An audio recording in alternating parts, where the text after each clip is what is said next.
When seeking a model of what it means to long and yearn for God, what it means to feel loved by God, what it feels to experience the distance between us and God, there's no one other like Rabbi Yehuda Halevy 850 years ago to bring us into this plethora of emotion. And so today also, when looking at this beautiful poem, Yididi Hashachachta, my beloved, have you forgotten? And many times we look at this poem thinking about all that we're missing, all that we don't have. God in the past, we walked with God, we yearned for God, we devoted ourselves to God, we walked into unknown territories with God.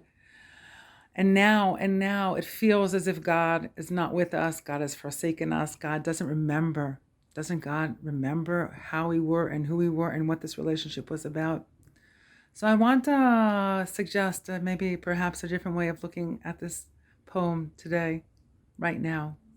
To think about, for example, the journey, the first three stanzas talking about our past, the nurturance that we experienced in our relationship with God, our shared journey that we had with God, and our desire and passion that were so alive. And that was in the past. And now, in the present, what do we experience? We experience the pain of what appears to be the pain of rejection, How could you not remember? How could you not remember? Clearly, I feel right now, not remembered, not seen, not beloved. And yet there's also a promise, and that's the future. The future is, no matter what the present feels like, I remember, I won't let go of coming back to a time in which we are one again. And I want to share with you that going through the period in time and history that we are right now, on the one hand, all we have is the moment, because it feels that so much has been stripped from us. Our plans, what we imagined a couple of years ago, where we're going to be. And do we hold on to those memories of the past? Do we hold on to the experiences of the present? Or do we hold on to the vision and the dreams and the fantasy of the future? And it's true that in many mystical traditions we're taught, and I myself adhere to these traditions, that all we have is the moment, right? Rabbi Yehuda Halevy even told us, we have no past, we have no future, what do we have? We have only the present. And yet I want to say that there are moments that we feel that the present is so strong and so overwhelming and so overbearing and so crippling that it's hard to hold on to the beautiful memories of the past, of the shared journey, of the yearning, of the sense of nurturance.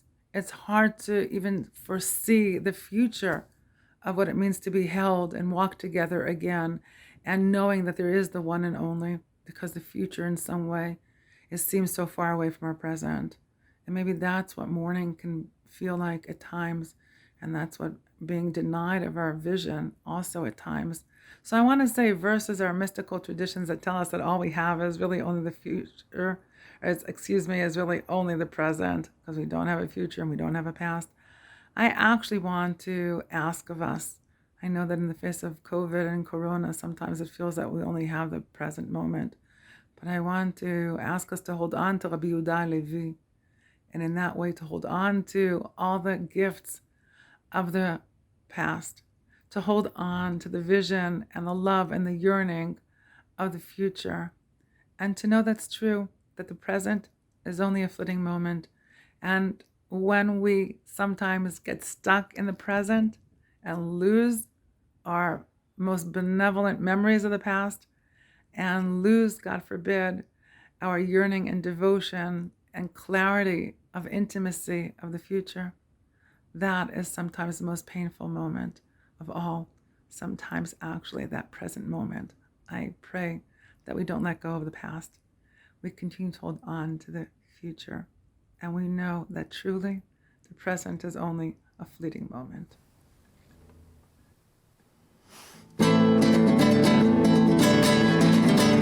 ידידי השכחת חנותך בבן שדי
Should be